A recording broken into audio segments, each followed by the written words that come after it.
melanjutkan pertemuan yang kemarin, yaitu tentang jenis kesetimbangan benda dalam kondisi stabil atau jenis kesetimbangan stabil benda atau kesetimbangan diam. Bisa ditulis judulnya kesetimbangan stabil atau kesetimbangan benda dalam kondisi diam. Sebelum mempelajari materi berikutnya, alangkah baiknya kita berdoa kepada Tuhan Yang Maha Esa.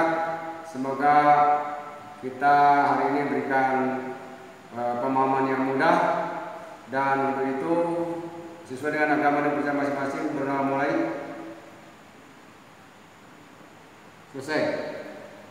Baiklah, anak-anak, Bapak harapkan kalian tetap semangat untuk mempelajari ilmu atau menuntut ilmu, dan insya Allah ilmu ini bermanfaat khusus bagi kalian dan bagi kita semua untuk kehidupan kita yang akan datang. Baiklah, yang tidak boleh kalian lupa adalah bahwa salah satu dari syarat kesetimbangan dari kesetimbangan benda diam adalah jumlah gaya-gaya ke semua arah yang bekerja pada benda itu harus sama dengan 0, atau ditulis dengan sigma gaya sama dengan 0. Nah, pada kesempatan kali ini kita akan mencoba mengaplikasikan teori ini ke sebuah konstruksi atau ke sebuah jenis konstruksi yang desainnya seperti ini. Ada benda yang diikat yang beratnya atau masanya terukur, kemudian ada tali langsung berhubungan dengan benda ini, kemudian ada tali yang menahan, anggap saja tali yang pertama, dan tali yang kedua adalah juga menahan, tapi kemiringannya tidak sama. Antara tali yang pertama terhadap bidang datar dan ada tali yang kedua terhadap bidang datar. Biasanya soal yang dibuat adalah kita harus mencari atau menentukan seberapa besar gaya-gaya yang bekerja pada tali-tali ini, pada tali-tali dan tali ini minimal, supaya kondisi si sistem ini setimbang atau si benda ini tidak jatuh. Artinya kita harus mencari nilai-nilai gaya secara spesifik dan empiris, berapa nilai gaya ini dan berapa nilai gaya tali dan gaya tali. Minimal artinya paling kecil supaya si benda ini tidak jatuh. Apa artinya? Artinya kalau misalnya si benda ini sudah jatuh atau tali ini putus, maka keseimbangan sudah tidak terjadi lagi. Itulah biasanya soal yang harus kita kerjakan atau harus kita analisa. Sehingga biasanya pertanyaannya adalah tentukan gaya-gaya tali. Anggap saja tali T1, kemudian tali T2 dan tali T3. Berapa supaya sistem setimbang? Inilah pertanyaannya yang harus kita jawab. Biasanya pada materi tentang keseimbangan dengan syarat jumlah gaya sama dengan 0. Untuk mempermudahnya, coba kita gambarkan konstruksi ini ke sebuah gambar. Ini sebentar saya hapus dulu, ya. Ke sebuah gambar. Misalnya kita amati bahwa surut ini dengan surut ini memang kelihatan berbeda, tapi berapa kita tidak ukur secara empirisnya, kita pakai kira-kira saja. Misalnya ini adalah 30, kemudian ini adalah anggap saja 60. Saya ulangi, ini 30, kemudian ini 60 misalnya. Walaupun ini kenyataannya tidak seperti itu, dan secara fisiknya memang berbeda.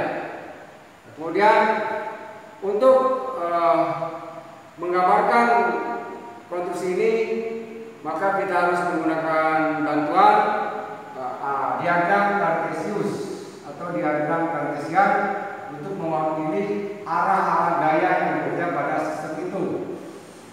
Nah, bagaimana cara memindahkannya? Gaya yang pertama harus kita pindahkan ke sini gambarnya. Kemudian gaya yang kedua juga pindahkan. Kemudian kita tandai dulu, ini adalah sumbu X positif, sumbu Y positif, sumbu X negatif, dan sumbu Y negatif. Kemudian pusat gaya bekerja adalah ini dan kita gambarkan dalam di titik 0,0. Kemudian kemiringannya misalnya ini adalah terhadap bidang datar misalnya 3 derajat, maka kita gambarkan ini adalah kemiringan dari tali yang ini. Tentu saja tali T1 kemiringannya 30 derajat. Kemudian tali yang kedua kita gambarkan, kita pindahkan di sini, misalnya kemiringannya 60, ke sini juga 60, sehingga kita tulis misalnya seperti ini. Nah, ini adalah 60 derajat dan kita tandai tali yang ini adalah tali T2 dan ini adalah gaya tali. Artinya gaya digambarkan sebagai T2 gaya talinya dan ini adalah gaya tali T1. Kemudian ada gaya tali yang ke bawah yang langsung menopang benda ini kita gambarkan sebagai gaya tali T3 dan ada gaya yang bekerja pada benda ini kita gambarkan sebagai gaya berat benda tersebut. Berapa kita tentukan saja, misalnya massa benda ini adalah 10 kilo, maka berat benda ini adalah M kali G, kita pakai G nya 10 meter per detik kuadrat, maka artinya nilainya 10 kilogram kali 10 meter per detik kuadrat sama dengan 100 Newton. Itulah berat benda yang ditahan oleh tali sebut saja T3, kemudian kali T1 dan kali T2 di sini.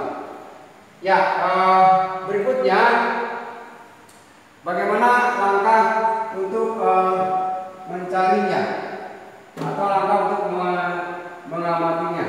Saya ulangi, pertanyaannya kita ulangi, jangan lupa bahwa berapa besar gaya tali ini, berapa besar gaya tali ini, dan berapa besar gaya tali ini. Itulah instrumen pertanyaannya, supaya kondisi sistem ini seimbang. Nah, langkah yang pertama kita harus mengidentifikasi gaya-gaya bekerja pada masing-masing arah. Sebut saja pada arah sumbu X, ini adalah X positif dan di sini adalah negatif. Kita amati ada gaya yang bekerja pada arah sumbu X positif adalah T1X. Sebut saja T1X. Saya ulangi, ini adalah proyeksinya, bukan T1 tapi T1X karena kita akan jumlahkan gaya itu ke sumbu X, bukan di sini. Nah, kemudian ada gaya ke arah sumbu X negatif, kita sebut saja T2X. Itulah gaya ke arah sumbu X negatif. Setelah itu kita identifikasi, kita identifikasi jumlah atau gaya-gaya pada sumbu X. Kita lihat gaya-gaya pada sumbu X ada dua, ada T1X ini, kemudian ada T2X yang ke kiri. Kemudian berapa nilai T1X ini?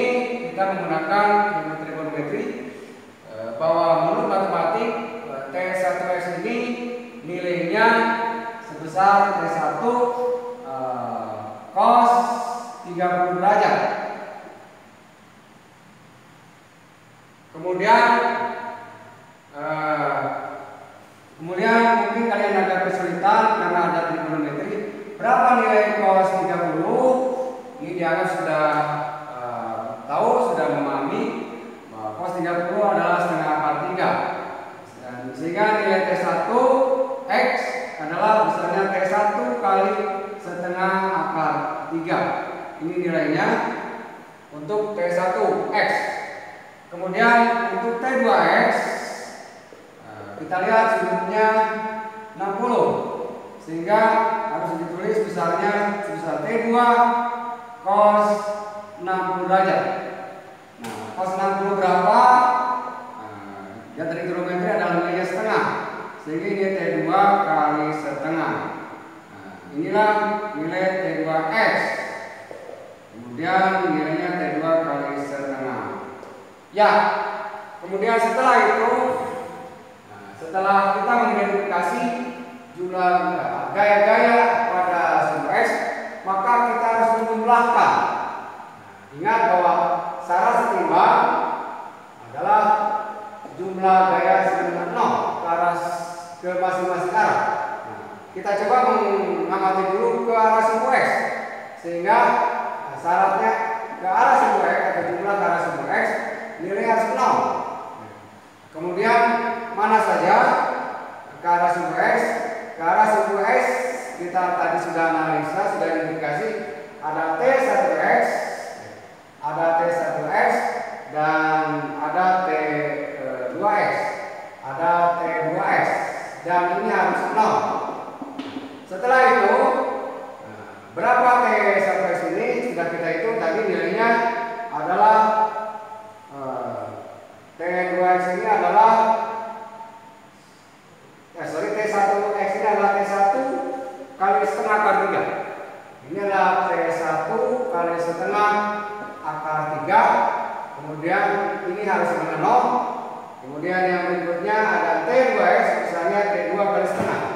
Ini ditambah T2 kali setengah sama dengan 0. Nah, ada catatan bahwa arah gaya T1X dan T2X ini berlawanan tanda, sehingga yang salah satu harus dibuat negatif dan ini ke arah sumbu X negatif, sehingga harus ditulis notasinya T1X min T2X sama dengan 0, atau T1 setengah akar 3 min T2 setengah sama dengan 0. Yang ini kita buat negatif karena arahnya ke kiri, sehingga matematiknya bisa kita sederhanakan. Ini T1 setengah akar 3 sama dengan ini dibawa ke arah ke sebelah kanan menjadi positif T2 kali setengah. Ini T2. Matematik ini bisa disederhanakan, ini cari tangga setengahnya karena dibagi nilai 1, sehingga T1 akar 3 sama dengan T2. Saya ulangi, inilah nilai T1 akar 3, atau bisa ditulis T2 sama dengan T1 akar 3. Perbandingannya berapa nilainya belum kita bisa tentukan, karena kita harus menggunakan ke arah sumbu yang lain. Ya, setelah itu, setelah kita mengidentifikasi gaya-gaya pada arah sumbu X, kemudian kita identifikasi gaya-gaya yang bekerja pada arah sumbu Y. Nah, kalau kita lihat pada arah sumbu Y ada 3, ini ada T1Y dan ada T2Y dan ada yang ke bawah T3. Sehingga kalau kita dikasih gaya-gaya pada sumbu Y, ada T1Y, kemudian ada T2Y. T1Y ini berapa? T1Y, ingat bahwa T1Y adalah ini dan sudutnya adalah 30, sehingga menurut matematik besarnya adalah T1 sin 30. Nah, berapa nilai sin 30? Menurut matematik sin 30 nilainya adalah setengah, sehingga T1 kali setengah, inilah T1Y. Saya ulangi, adalah T1Y ini setengah. Kemudian berapa T2Y? Kita lihat T2Y ini, kemudian sudutnya tadi 60 derajat ini, sehingga matematik T2 kali sin 60 derajat berapa sin 60 derajat? Otomatis setengah akar 3. Sehingga nilainya T2 kali setengah akar 3. Inilah T2Y. Ulangi, inilah T2Y. Nah, kemudian yang berikutnya ada gaya lain lagi pada arah sumbu Y, yaitu ke bawah, yaitu T3. Nah, T3 ini berapa? Karena dia langsung menahan beban yang beratnya 100 Newton ini, maka minimal si T3 ini untuk menahan supaya si beban ini tidak jatuh harus senilai berat bendanya, sehingga bisa ditulis bahwa T3 minimal harus sebesar gaya berat bendanya minimal supaya ini tidak jatuh, sehingga nilainya 100 Newton. Dan inilah T3. Saya ulangi, ini adalah T1Y, kemudian nilai T2Y dan nilai T3-nya. Setelah itu seperti tadi langkahnya kita jumlahkan gaya-gaya itu karena harus memenuhi syarat sama dengan 0. Kemana sekarang jumlahnya? Yang tadi ke sumbu X, sekarang ke sumbu Y, sehingga jumlah gaya ke sumbu Y sama dengan harus 0. Nah, kalau kita lihat ada gaya berapa apa saja, kita sudah identifikasi yang tadi. Ada T1Y, kemudian ada T2Y, ini ada T1Y dan T2Y, kebetulan searah dan nilainya harus sama dan ke arah sumbu Y positif, sehingga harus positif. Kemudian yang ketiga ini, gaya ketiga ini adalah T3, nilainya adalah 100 minimal, kemudian atau dengan sama dengan gaya beratnya. Kebetulan arahnya ke bawah, maka harus berbeda tanda dengan gaya yang ke atas. Ini harus tulis plus min T3 sama dengan 0. Kemudian berapa nilainya? Nilai T1 kita sudah identifikasi tadi adalah T1 kali setengah. T1 kali setengah. Kemudian berapa T2? Sudah identifikasi tadi. T2Y adalah T2 setengah akar 3. T2 kali setengah akar 3. Berapa T3? T3 minimal sama dengan beratnya sebesar 100. Min 100 sama dengan 0. Inilah sigma gaya atau jumlah gaya pada sumbu Y. Nah, setelah itu proses selanjutnya kita harus menghitung berapa masing-masing gaya T1 dan T2. Kalau kita buat angkanya, kalau kita sederhanakan persamaan yang ini adalah T1 kali setengah ditambah T2 kali setengah akar 3, dan bisa kita pindahkan angka 100 sebelah kanan sama dengan 100. Inilah persamaan yang bisa diperoleh dari sumbu Y. Dan saya ulangi, ini adalah dianggap sebagai persamaan yang harus kita selesaikan. Nah, bagaimana cara menyelesaikannya atau solusinya? Ada dua cara. Yang pertama adalah cara eliminasi dan cara substitusi. Ini dianggap sebagai persamaan yang pertama, dan ini dianggap sebagai persamaan yang kedua. Nah, penyelesaiannya ada dua cara. Yang pertama adalah cara substitusi dan yang kedua adalah cara eliminasi. Kita pakai satu cara saja, yaitu dengan cara substitusi. Saya ulangi, tulis ada dua persamaan, ini T1 kali setengah ditambah T2 kali setengah akar 3 sama dengan 100. Inilah persamaannya. Ya. Kemudian kita coba menggunakan cara substitusi. Ingat bahwa ini persamaan kedua adalah ini. T2 itu adalah T1 akar 3. Maka kita buat saja cara substitusi atau disubkan. T2 artinya dimasukkan nilainya ke sini. Berapa nilainya? Nilainya adalah ini. Sehingga secara matematik kita ditulis T1 kali setengah. T2 nya berapa? T2 nya adalah T1 kali akar 3. Kita ganti T1 kali akar 3. Inilah T2. Sementara ada angka ini tidak boleh dihilangkan, tidak boleh berubah, tetap dikalikan, yaitu setengah kali akar 3 sama dengan 100. Dan kita lihat ada angka-angka yang bisa disederhanakan. Ini akar 3 kali akar 3. Menurut matematik akar 3 kali akar 3 adalah 3. Sehingga ingatnya T1 kali 3 kali setengah. 3 kali setengah. Kemudian yang ini adalah T1 kali setengah sama dengan 100. Sementara ini adalah angka yang bisa disederhanakan. Ini adalah T1 setengah ditambah T1 3/2 sama dengan 100.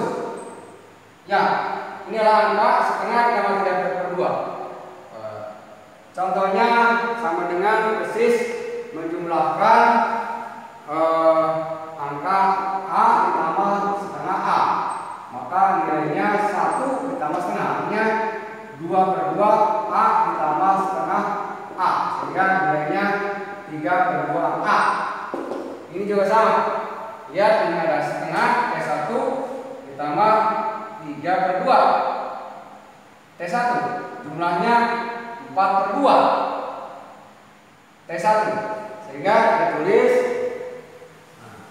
4/2, ditulis bahwa jumlah ini dengan jumlah ini setengah ditambah 3/2 T1, sehingga jumlahnya 4/2 T1. Sementara di sebelah kanan ada angka 100 persamaannya, dan ini bisa disederhanakan. 4 dibagi 2 adalah 2. 4 dibagi 2 adalah 2. T1 sama dengan 100. Apa artinya? Berapa nilai T1? Artinya T1 sama dengan 100 dibagi 2 sama dengan 50 Newton. Inilah jawaban nilai T1 secara empiris. 50 Newton harus nilai itu. Nah, pertanyaannya, balik lagi, berapa nilai T2? Nilai T2, apa sini? Nilai T2, kita balik lagi ke persamaan yang kedua, bahwa T2 adalah T1 akar 3. Satu ulang, T2 adalah T1 akar 3.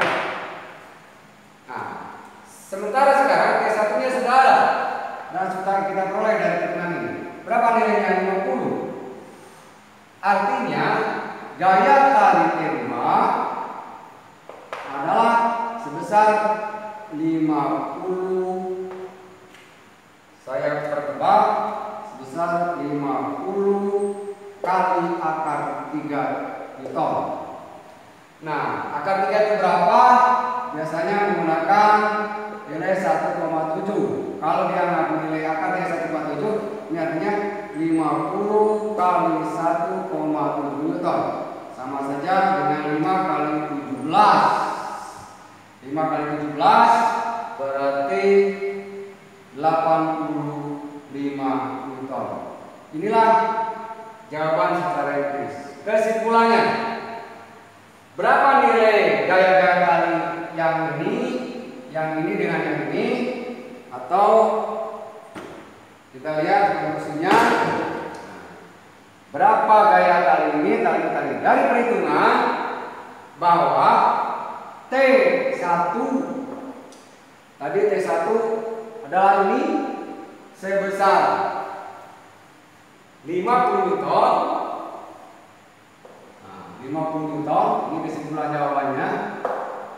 Kemudian T2 T2 tadi 85 Newton dan berapa T3? Ingat bahwa T3 menopang langsung minimal seberat benda ini. Berapa? Kita misalkan tadi 100 Newton beratnya, maka T3 100 Newton.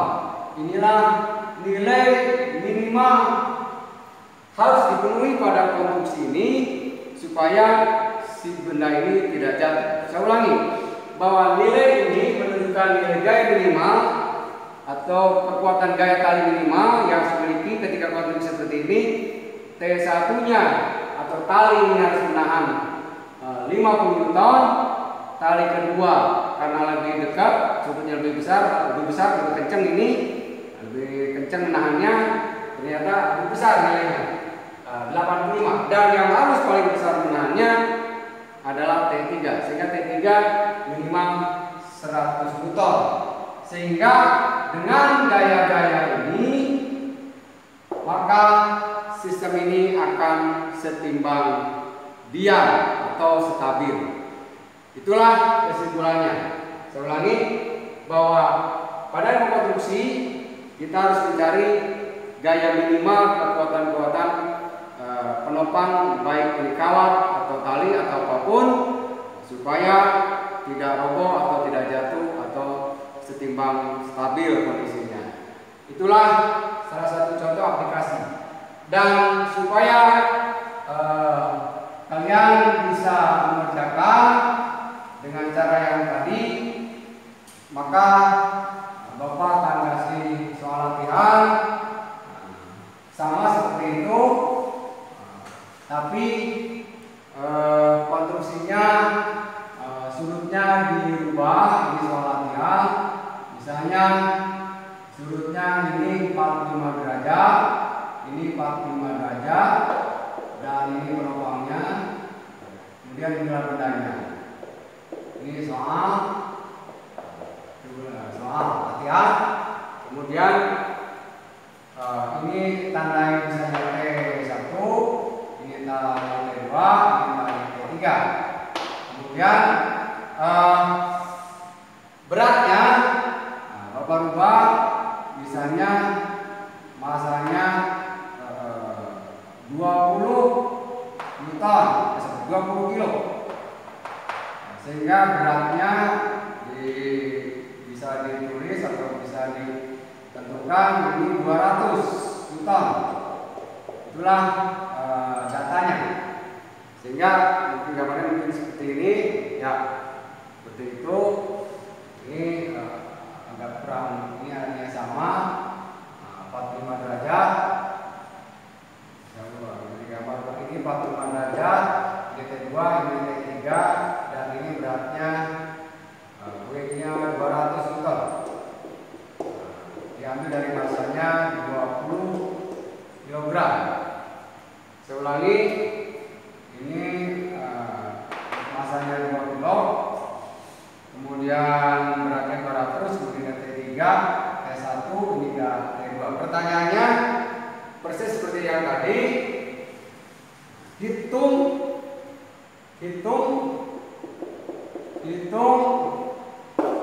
atau tentukan gaya tali. Gaya tali artinya talinya tidak satu, ada T1 berapa, kemudian T2 berapa, dan T3 berapa.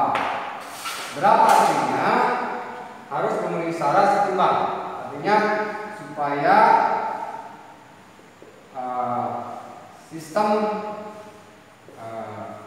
setimbang. Itulah, silakan dicoba diselesaikan dan repotnya bisa menggunakan aplikasi yang lain. Yang jelas kalian kerjakan dulu soal ini. Sudah berhentu, tidak akan langsung bisa dan banyak pertanyaan, dan itu yang diharapkan supaya kalian ada rasa ada penasaran supaya bisa. Artinya ada banyak pertanyaan nanti ingin tahu, sehingga nanti mudah-mudahan nanti pertanyaan itu akan membuat kalian menjadi mengerti. Itu saja pertemuan kali ini. Mudah-mudahan kita dipertemukan kembali pada pertemuan berikutnya. Dan selamat belajar, tetap semangat, dan Bapak tutup dengan